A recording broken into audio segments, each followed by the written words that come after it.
ನಮಸ್ಕಾರ. ನೀವು ಮಿನಿಸ್ಟರ್ ಸೂರ್ಯಪ್ರಕಾಶ್ ಅವ್ರ ಹೆಂಡತಿ ಅಲ್ವಾ? ನಾನು ಹೇಳಿದ ಅದನ್ನ ಯಾರಾದ್ರೂ ಕೇಳ್ತಾರ?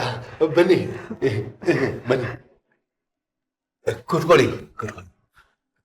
ನೀವು ಕೂತ್ಕೊಳ್ಳಿ. ಮೇಡಮ್ ಅವರು ಈ ಬಡ್ರ ಮನೆಗೆ ಯಾಕೆ ಬಂದ್ರು ಅಂತ ತಿಳ್ಕೊಬಹುದಾ? ನಿಮ್ಮ ಮಗಳನ್ನ ನೋಡ್ಬೇಕಾಗಿತ್ತು. ಗೀತಾ ಮನೇಲಿದ್ದಾಳ? ಇದ್ದಾಳೆ. ಸುಶೀಲಾ, ಗೀತನ್ ಕರಿಯೇ. ಕರ್ಕೊಂಬರ್ತೀನಿ. ಗೀತಾ. ಹಾ ಮಾ. ಗೀತಾ, ನಿನ್ನ ನೋಡಕ್ಕೆ ಯಾರು ಬಂದಿದ್ದಾರೆ ಗೊತ್ತಾ? ಯಾರಮ್ಮ? ಶೂ, ನಿನಗೆ ಗೊತ್ತಾಗತ್ತೆ. ಬಾ ಬಾ.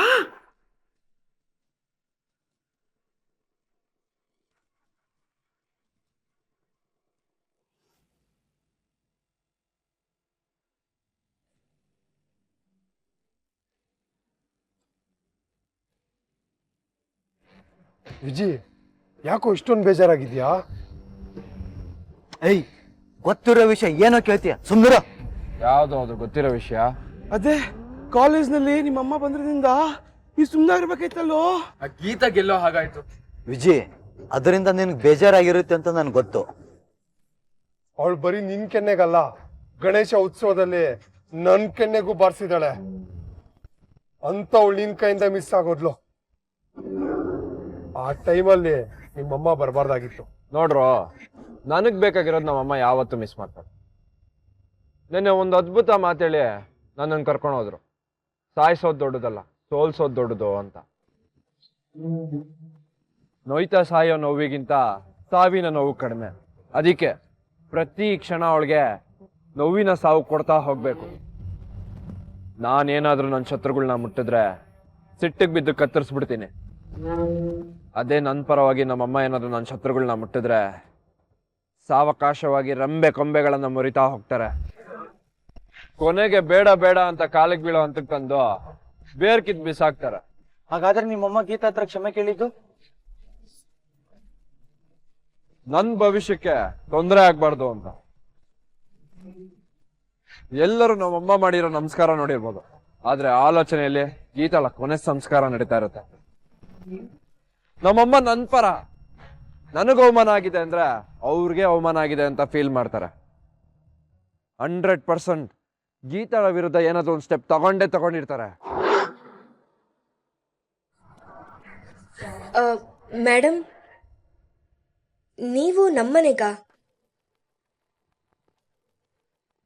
ಅಪ್ಪ, ಇವರು ಅವ್ರು ಯಾರು ಅಂತ ನನಗೆ ಗೊತ್ತಿಲ್ವೇನಮ್ಮ? ನನಗಷ್ಟು ಸಾಮಾನ್ಯ ಜ್ಞಾನ ಇಲ್ವಾ? ಅದ್ ನಿಮ್ ಮುಖ ನೋಡಿದ್ರೆ ಗೊತ್ತಾಗಲ್ವೇ? ಅಷ್ಟೇ ಅಲ್ಲಪ್ಪ, ನಾನು ಓದ್ತಿರೋ ಕಾಲೇಜು ಇವ್ರ ಮನೆಯವರೇ ಕಟ್ಸಿರೋದು. ಹೌದೌದು, ಸಂಸ್ಥೆಗಳೆಲ್ಲ ಬಾವಾಜಿದು, ಉಸ್ತುವಾರಿ ಎಲ್ಲ ನನ್ನ ತಂಗಿಯಮ್ಮಂದು. ಕಾಲೇಜ್ ಬಿಡಮ್ಮ, ದುಡ್ಡಿದ್ರೆ ಕಟ್ಟಿಸ್ಬಹುದು. ಆದ್ರೆ ಆ ಕಟ್ಸಿರೋ ಕಾಲೇಜಿಗೆ ಒಂದು ಒಳ್ಳೆ ಹೆಸರು ತರುವಂತ ಕೆಲಸ ಮಾಡೋದು ನಿಮ್ಮಂತವ್ರು. ಗೀತಾ, ನಮ್ ಗೀತಾ ಏನ್ ಮಾಡಿದ್ಲು? ಇಡೀ ಕಾಲೇಜಿಗೆ ಗೀತಾ ಈ ಸೆಮಿಸ್ಟ್ರಲ್ಲಿ ಫಸ್ಟ್ ಬಂದಿದ್ದಾಳೆ. ಅದಕ್ಕೆ ಖುದ್ದಾಗಿ ನಾನೇ ಸ್ವೀಟ್ಸ್ ಕೊಟ್ಟು ಹೋಗೋಣ ಅಂತ ಬಂದೆ.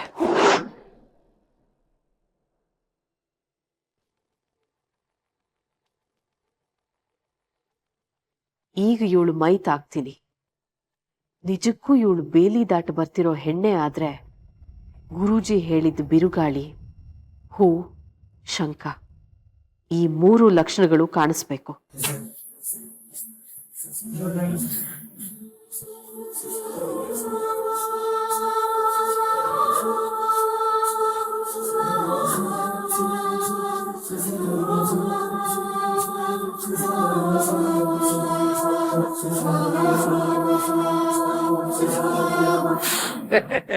ಒಂದ್ ನಿಮಿಷ.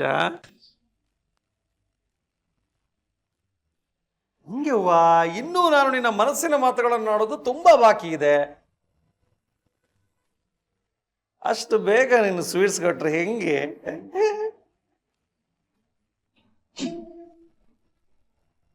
ನನ್ನ ತಂಗಿಯವ್ವ ಮಿತಭಾಷೆ, ಕಾರಲ್ಲಿ ಬರುವಾಗ ನಿಮ್ಮ ಬಗ್ಗೆ ಎಷ್ಟು ಒಳ್ಳೊಳ್ಳೆ ಮಾತು ಹೇಳಿದ್ರು ಗೊತ್ತಾ ಸರ್? ಅದನ್ನ ಹೇಳಕ್ಕೆ ನಂಗೆ ಒಂದು ಬಾಯಿ ಸಾಲದು. ಏನು ಮೇಡಮ್ನವರು ನನ್ನನ್ನು ಹೊಗಳಿದ್ರ? ಹ್ಞೂ, ಮತ್ತೆ ಅಯ್ಯೋ, ಈ ಅಣ್ಣ ವಿಷಯ ಬಿಟ್ಟು ಎಲ್ಲೋ ಹೋಗ್ತಾ ಇದ್ದಾನೆ. ಕಾಫಿ ಮಾಡ್ಕೊಂಡ್ ಕೊಡ್ಬಾರ್ದಾ? ಹೋಗಮ್ಮ ಗೀತಾ ನೀನು. ನೋಡಮ್ಮ ಗೀತಮ್ಮ, ಹೆಂಗ್ ಹೋಗ್ತಿದ್ಯಾ ತಗೊಂಡೋಗಮ್ಮ. ನನಗೆ ಕೈ ಫ್ರೀ ಇದ್ರೆ ಮಾತಾಡಕ್ಕೆ ಈಸಿ ಆಗುತ್ತೆ. Anyways, congrats. ಅಣ್ಣ, ಕಾಫಿ ತಾನೆ ಬರುತ್ತೆ. ಗೀತವಾ, ಬೇಗ ತಗೊಂಬ ಅಮ್ಮ. ಹಂಗೆ ಬಾ, ನೀನು ಕಂಗ್ರಾಟ್ಸ್ ಹೇಳ್ಬಿಡು. ಅಣ್ಣ, ಸಿಕ್ಕಿರೋ ಅವಕಾಶನ ಮಿಸ್ ಮಾಡ್ದೆ. ಸಿತಾರ ಅವ್ರೆ, ಮೇಡಮ್ನವರು ಏನೋ ಹೇಳ್ತಾ ಇದ್ರು ಅಂತ ಹೇಳ್ತಿದ್ರಿ? ಓ ಅದು ಹೇಳಿದ್ದಲ್ಲ, ನಿಮ್ಮ ಬಗ್ಗೆ ಹೊಗಳಿದ್ದು. ಏನಂತಾನೋ? ನೋಡಿ, ಒಂದು ಹೆಣ್ಣು ಕಾಲೇಜಿಗೆ ಮೊದಲು ಬರ್ತಾಳೆ ಅಂತಂದ್ರೆ ಅದು ಅವಳ ಶ್ರಮ ಅಲ್ಲ, ಅವಳ ಅಪ್ಪನ ಪರಿಶ್ರಮ ಅದು. ನಿಮ್ಮಂತ ತಂದೆನೇ ಇಲ್ಲ ಅಂತಿದ್ರೆ ಗೀತಾ ಅಂತ ಮಗಳು ಹೇಗೆ ರೂಪುಗೊಳ್ಳಕ್ಕೆ ಸಾಧ್ಯ? ನಿಮ್ಮ ಜೀನ್ಸ್ ಆಗಿರೋದ್ರಿಂದ ನಿಮ್ಮ ಮಗಳು ಆಗಿದ್ದಾಳೆ. ಎಲ್ಲ ಕ್ರೆಡಿಟ್ ನಿಮ್ಗೆ ಸರ್ ಸೇರ್ಬೇಕಾಗಿರೋದು. ಓದೋದೇನ್ ಸರ್, ಯಾರು ಬೇಕಾದ್ರೂ ಓದ್ತಾರೆ. ಓದ್ಸೋರು ಮುಖ್ಯ ಸರ್. ಒಳ್ಳೆ ಅಪ್ಪ ಅಮ್ಮ ಇದ್ರೆ ತಾನೇ ಒಳ್ಳೆ ಮಕ್ಕಳು ಹುಟ್ಟೋದು. ಅದ್ರಲ್ಲೂ ಅಪ್ಪ ನೀವಿದ್ದೀರಲ್ಲ ಸರ್, ನೀವು ಮೂಢ. ಇದು ಅಲ್ಲ, ನೀವು ಮೂಲ. ಇದನ್ನೆಲ್ಲ ಮೇಡಮ್ನವರೇ ಹೇಳಿದ್ರ? ಹ್ಞೂ, ಮತ್ತೆ ಅಲ್ಲ, ನಂಗೂ ಹಂಗೆ ಅನಿಸ್ತಿದೆ ಶ್ರೀನಿವಾಸ್ ಅವರೇ. ಶ್ರೀನಿವಾಸ್ ಅವರೇ, ನೀವು ಸಿಕ್ಕಾಪಟ್ಟೆ ಗ್ರೇಟ್. ಹಂಗಾಗಿ ನಿಮ್ಮ ಮಗಳು ಗ್ರೇಟ್. ನಿಮ್ಮಿಂದ ನಿಮ್ಮ ಮಗಳು. ಈಗ ನೀವು ಬಿತ್ತಿದ್ದು ಮಾವಾಗಿರೋದ್ರಿಂದ ಬಂದಿರೋದು ಮಾವೇ.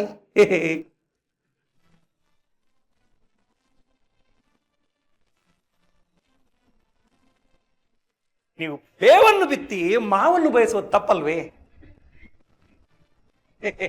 ಮರ ಒಳ್ಳೇದಾಗಿದ್ರೆ ತಾನೇ ಫಲ ಒಳ್ಳೇದಾಗಿರುತ್ತೆ. ನೀವು ಒಳ್ಳೆಯವರು, ಅದಕ್ಕೆ ನಿಮ್ಮ ಮಗಳು ಒಳ್ಳೆಯವಳು.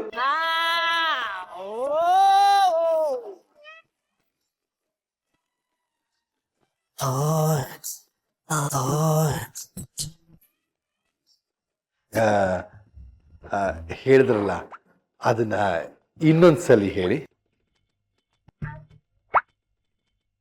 ಅಷ್ಟನ್ನು ರಿಪೀಟು.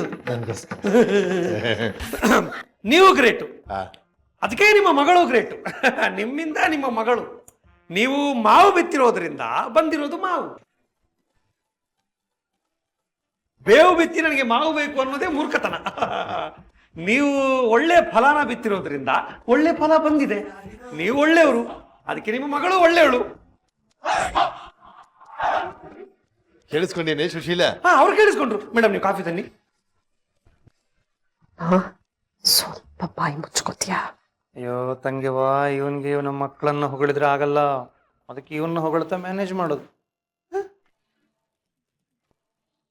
ಸ್ವೀಟು ನೀನ್ ಕೊಟ್ಟೆ, ಇಲ್ಲ ಅಂದಿದ್ರೆ ಇಷ್ಟೊತ್ತಿಗೆ ನಾನು ಅವಳ ಕೈನ ಮುಗ್ತಿದ್ದೆ.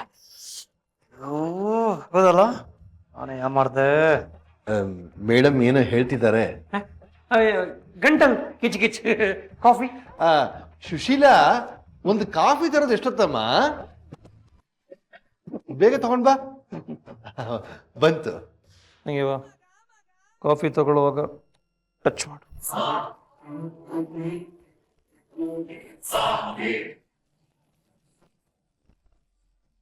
ಗೀತಾ, ಸಿತಾರ ಸರ್ ಅವರು ಈಗ ತಾನೇ ಒಂದು ಮಾತು ಹೇಳ್ತಿದ್ರು. ಅದನ್ನ ನೀನು ಅವ್ರ ಬಾಯಿಂದನೇ ಕೇಳಬೇಕು. ಏನು? ಸರ್, ಅದನ್ನ ಇನ್ನೊಂದ್ಸರಿ ಹೇಳ್ಬಿಡಿ. ಅಲ್ಲ, ನಾನು ಫಸ್ಟ್ ಕಾಫಿ ಕುಡಿಲ್ಲ. ಅಣ್ಣ, ನಾನ್ ತಗೋತೀನಿ ಬಿಡು.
ಏನಿದು ಇದಕ್ಕಿದ್ದ ಹಾಗೆ ಇಷ್ಟೊಂದು ಗಾಳಿ?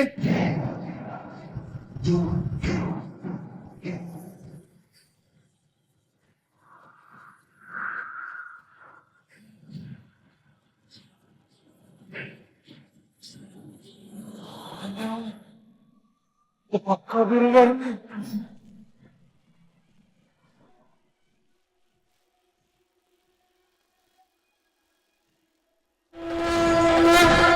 ಹೂವ ಬೇರೆ ಬಿತ್ತು, ಶಂಕರ್ ಸೌಂಡ್ ಬೇರೆ ಕೇಳ್ತಾ ಇದೆ.